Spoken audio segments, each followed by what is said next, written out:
5 जुलै. श्रीराम जय राम जय जय राम, श्रीराम जय राम जय जय राम, श्रीराम जय राम जय जय राम, श्रीराम जय राम जय जय राम. आपली सुखदुःख श्रीरामाला सांगा. तुम्ही सर्वजण छान सेवा करता आहात याबद्दल शंका नाही. अशीच सेवा अखंड चालू ठेवा, त्यातच कल्याण आहे.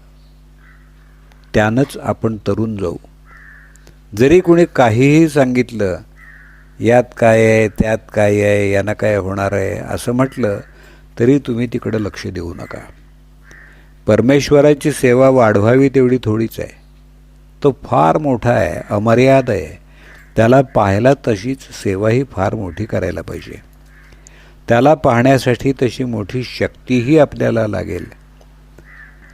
अर्जुनाला श्रीकृष्ण परमात्म्यानं दिव्य दृष्टी देऊन दर्शन घडवलं. ती दिव्य दृष्टी आपल्याजवळ नाही, पण ती मिळवण्याची शक्ती आपल्याजवळ आहे. भक्तीची प्रगती ही खरी शक्ती, आणि त्याकरता अखंड नामस्मरण हेच खरं साधन. श्रीराम प्रभू आपल्या घरातला कोणीतरी आहे याबद्दल खात्री बाळगा. त्याला तुम्ही आपली सुखदुःख सांगा. दिवसाकाठी एकदा तरी रामापुढं उभं राहून त्याला अनन्य भावानं शरण जा. दिवस आनंदात जाईल आणि तुमचं दुःख दूर होईल. आपलं ज्ञान, आपली शक्ती, आपलं वैभव, आपली सत्ता त्याच्यापुढं काहीच नाहीत. तेव्हा या सर्वांचा विसर पाडून त्याला शरण जा आणि त्याच्याजवळ प्रेम मागा. देवा, आम्ही जे तुझं दर्शन घेतो ते सगळं बाह्य स्वरूपाचं. तुझं आम्हाला खरं दर्शन घडाव. आम्ही अवगुण संपन्न असू, तुझं दर्शन व्हावं एवढी सेवा आमच्याजवळ नाही. परंतु तू आता आम्हाला क्षमा कर. यापुढं देवा कितीही संकट येऊत, आमच्या प्रारब्धाचे भोग आम्ही तुझ्या नामात आनंदानं भोगू. जे काही व्हायचं असेल ते होऊ दे. आमचं समाधान टिकून तुझ्या नामात आमचं प्रेम राहील एवढी तुझी कृपा असू दे. खरोखर परमेश्वर भक्ताचं मन पाहतो, त्याचा भाव पाहतो. एरवी तो त्याच्याजवळच असतो.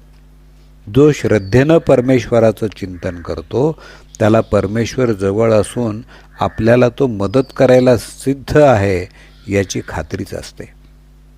आपल्याला 2 मार्ग आहेत, एक श्रद्धेचा आणि दुसरा अनुभवाचा. एका गावी पायवाटेनं गेलं तर फक्त 3 मैलांचं अंतर, आणि मोटरच्या रस्त्यानं गेलं तर 10-12 मैलांचं अंतर.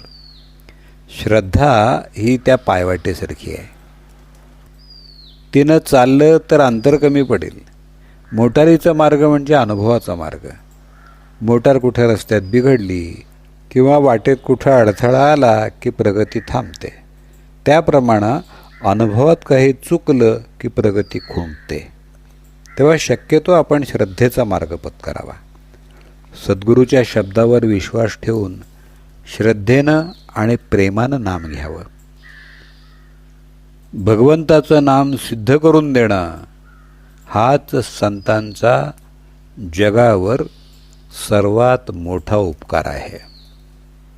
जानकी जीवन स्मरण, जय जय राम.